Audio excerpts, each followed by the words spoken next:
भारत की अभी जा रही पाकिस्तान में सैलाब से तबाही। दरियाई चनाब में हेडमराला के मकाम पर इंतहाई ऊंचे दर्जे का सैलाब। पानी का बहाव 9,20,000 क्यूसेक रिकॉर्ड। नारोवाल में खवातीन और बच्चों समेत मुत्तादिद अफराद सैलाब में फंस गए। नारा डेक में तारीख का बुलंद तरीन सैलाब। तोगानी से बंद टूट गया। पानी पस्तूर शहर में दाखिल। हजारों एकड़ पर धान की फसल तबाह हो गई। सतलज और रावी की सतह में इजाफे ने अतराफ की आबादियां डुबो दी। दरियाए रावी के बंद में शिगाफ पड़ गया। सैलाबी पानी गांव भेकोचक, नौशहरा, नौगजा में दाखिल हो गया।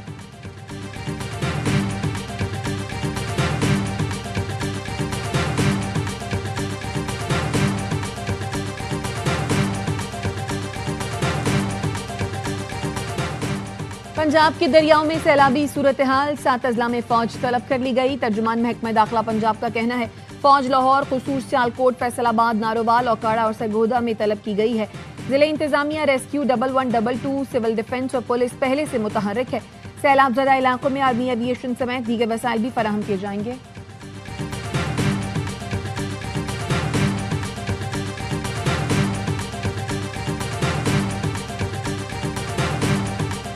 सियालकोट, नारोवाल और गुजरात समेत पंजाब के कई शहरों में तूफानी बारिश। गली मोहल्ले नदी नालों का मंजर पेश करने लगे। मामूलाते जिंदगी मफलूज। मांगा मंडी में बारिश के बाइस मकान की छत गिर गई। 6 साल की बच्ची जाँ बहक, बाप जख्मी। भिम्बर आजाद कश्मीर में भी मूसलाधार बारिश। मकान की छत गिरने से खातून और बच्ची जाँ बहक। लैंडस्लाइडिंग के बाइस थप पत्नी सड़क ट्रैफिक के लिए बंद।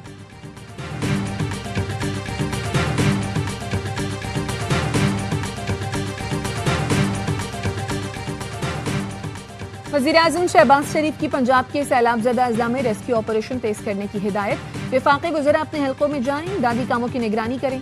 सैलाब से मुताल्लिक़ जायज़ा इजलास में गुफ्तगू करते हुए वज़ीर-ए-आज़म ने कहा दरियाए सतलज में सैलाबी सूरत हाल है।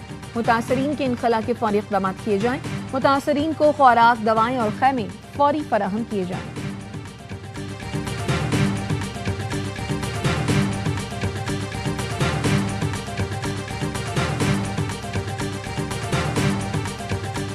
तोशाखाना 2 केस की अडयाला जेल में आज होने वाली समाअत मुलतवी कर दी गई। अदालती अमले ने बानी पीटीआई के वकील खालिद यूसुफ चौधरी को आगाह कर दिया। आज से अडयाला जेल में तोशाखाना 2 केस की रोजाना की बुनियाद पर समाअत शुरू होना थी। केस में 12 गवाहान के बयानात कलमबंद, 11 पर जरह मुकम्मल की जा चुकी।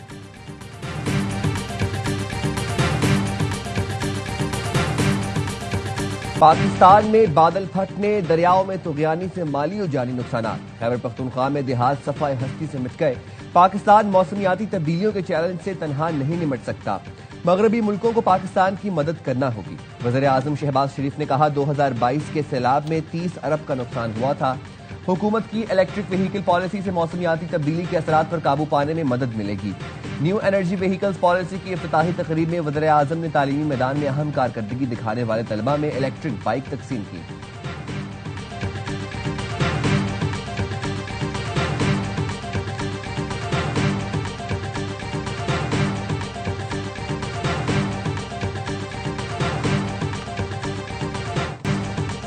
भारत की पाकिस्तान के खिलाफ फिर आबी और सफारती जारहियत। पानी छोड़कर सफारती जराये से राब्ता करके सिंतास मुआहदे की मुसलसल खिलाफ वर्जी। जराये का कहना है 36 घंटे में भारत मुख्तलिफ जगहों पर पानी के अखराज के हवाले से 3 मरतबा राब्ते कर चुका। मुआहदे के तहत भारत सिंतास आबी कमिश्नर्स के जरिए अलर्ट और तंबीह जारी करने का पाबंद है, लेकिन भारत हाई कमीशन के जरिए राब्ते कर रहा है, जो मुआहदे की गैर कानूनी मुअत्तली के जवाब पैदा करने की कोशिशें हैं। पाकिस्तान ने सिंतास मुआहदे की तरीक़ाकार की खिलाफ वर्जियों को मुआहदे और आलमी कवानीन की खिलाफ वर्जी करार दिया। भारत से सिंतास मुआहदे पर मुकम्मल अमल दरामद का मुतालबा।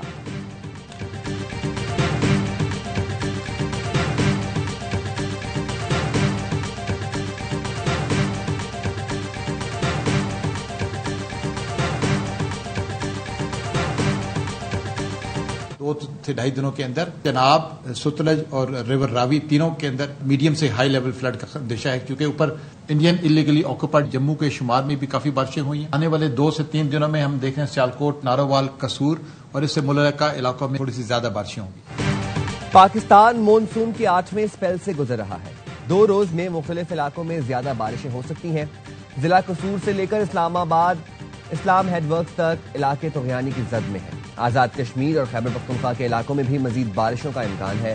पब्लिक अकाउंट्स कमेटी में ब्रीफिंग देते हुए लेफ्टिनेंट जनरल इनाम हैदर मलिक ने खबरदार किया, आइंदा साल कुदरती आफात में शिद्दत आएगी। मौसमियाती तब्दीलियों से कौमी सलामती के तौर पर निमटना होगा। पाकिस्तान में 7,500 ग्लेशियर्स हैं, 45% पिघल रहे हैं। आइंदा चंद साल ग्लेशियर्स तेजी से पिघलेंगे। 65% ग्लेशियर्स पिघल जाएं तो मुल्क में खुश्क साली और कहत का खदशा होगा। पेशगी इकदाम करना होंगे।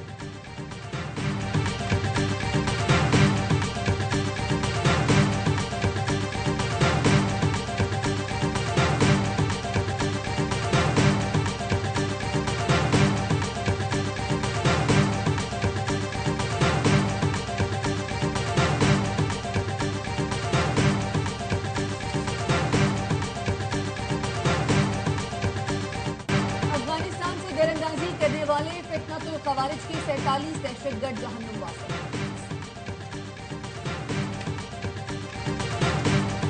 बलूचिस्तान के इलाके संबाजा में दरअंदाजी की कोशिश करने वालों को ठिकाने लगा दिया गया। सिक्योरिटी जराये के मुताबिक हलाक दहशतगर्दों में ज्यादातर अफगान थे, जिनकी लाशें अफगानिस्तान में मौजूद हैं। 15 दिन बाद भी दहशतगर्दों की लाशें उठाने कोई नहीं आया। 25 अगस्त को अफगान हुकाम के साथ जिरगे के बाद लाशें गधों पर लाद कर ले जाई गईं। बॉर्डर क्रॉस करने से पहले ही फितनल खवारिज की बड़ी तश्कील को ठिकाने लगाना सिक्योरिटी फोर्सेस की बड़ी कार्रवाई करार।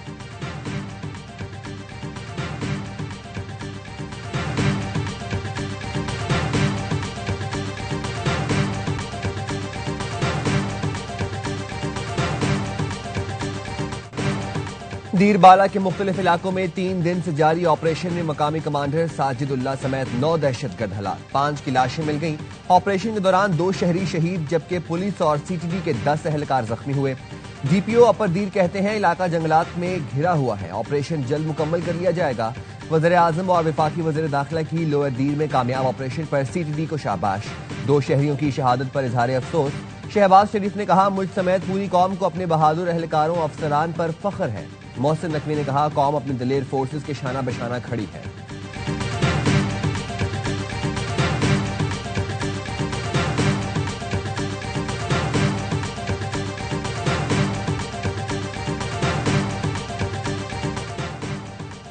सदर मुमलिकत आसिफ अली जरदारी से वज़ीर आला सिंध मुराद अली शाह की मुलाकात। सूबाई वज़रा नासिर हुसैन शाह और शजील मेमन भी मुलाकात में शरीक थे। मुलाकात में सिंध के सियासी सूरत हाल और तरक्याती मंसूबों पर गुफ्तगू की गई। सदर मुमलिकत से पार्टी रहनुमाओं की मुलाकात 1.5 घंटे से जायद जारी रही। मुलाकात बिलावल हाउस कराची में हुई।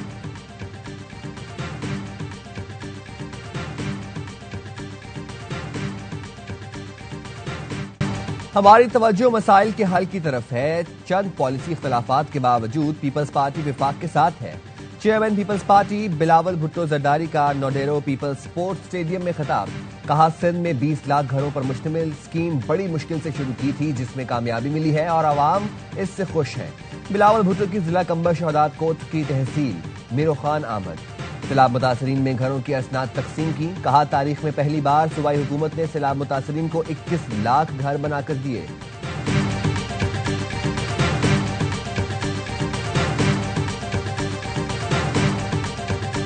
इमरान खान ने डायरेक्शन भेज दी है, इतनी भी कमेटीज है नेशनल असेंबली की, पीटीआई फौरी तौर पे इन कमेटियों से रिजाइन कर दे। इमरान खान ने राय दी ये इलेक्शन लेजिटिमाइज नहीं करना चाहिए। अलीमा खानम ने पीटीआई की आदत को बानी के अहकामात सुना दिए। बानी ने पार्टी को कायमा कमेटियों से निकलने का कह दिया। ज़मीनी इलेक्शन में हिस्सा लेने ना लेने का फैसला बानी करेंगे। अलीमा खानम की भाई से मुलाकात के बाद गुफ्तगू।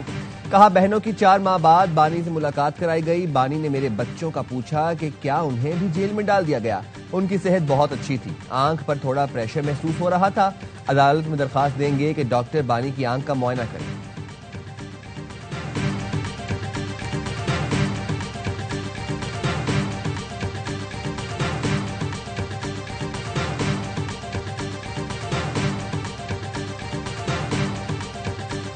मुलाकात अल्हम्दुलिल्लाह बड़े अरसे के बाद हमारी खान से मुलाकात हुई। सलमान राजा साहब ने फॉर्मल तो इस्तीफा नहीं दिया था और उन्होंने अनाउंस जरूर किया था, इसलिए वो इस्तीफा कबूल करना न करना कोई ऐसी बात सामने नहीं आई थी कि मुलाकातें अब ज्यादा करेंगे। जहां सख्त पैगामात आते हैं वहां अच्छे पैगामात भी आ जाएंगे। पाकिस्तान तहरीक इंसाफ की सियासी कमेटी के इजलास का एलामिया जारी। मुकदमात में नाअहल अरकान के हलकों में ज़िमनी इंतखाब का बायकॉट किया जाएगा। NA 129 लाहौर से ज़िमनी इंतखाब में हिस्सा लिया जाएगा। मियां अजहर की वफात के बाद खालिद नशिस्त पर उम्मीदवार खड़ा करने का फैसला। पब्लिक अकाउंट्स कमेटी, दीगर स्टैंडिंग कमेटीज की चेयरमैनशिप और रुकनियत से इस्तीफों का ऐलान। चेयरमैन PTI बैरिस्टर गौहर कहते हैं जेल में बानी की सहूलतें बहाल हो गईं। बानी से 3 माह बाद मुलाकात हुई, बहुत अच्छा लगा, मुलाकातें जारी रहनी चाहिए। चेयरमैन PTI मुलाकात के बाद बताया सलमान अकरम राजा के इस्तीफे पर कहा वो ज़बानी था, मंजूर या मुस्तरद होने का मौका नहीं आया। सलमान अकरम राजा ने बताया बानी ने उनका सेक्रेटरी जनरल के ओहदे से इस्तीफा मंजूर नहीं किया।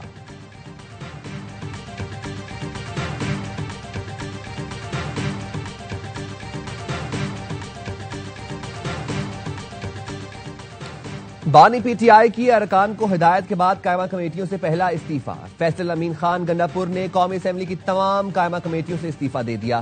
Faisal Amin economic affairs, food security, पार्लिमानी टास्क फोर्स कमेटियों से मुस्ताफी हुए। वज़ीर आला KP अली अमीन गंडापुर के भाई फैसल अमीन ने इस्तीफा चीफ व्हिप आमिर डोगर को भेज दिया। फैसल अमीन खान ने कायमा कमेटियों से अपना इस्तीफा स्पीकर कौमी असेंबली को भी भेज दिया। बानी PTI की हिदायत पर मजीद अरकान का भी कायमा कमेटियों से मुस्ताफी होने का इम्कान।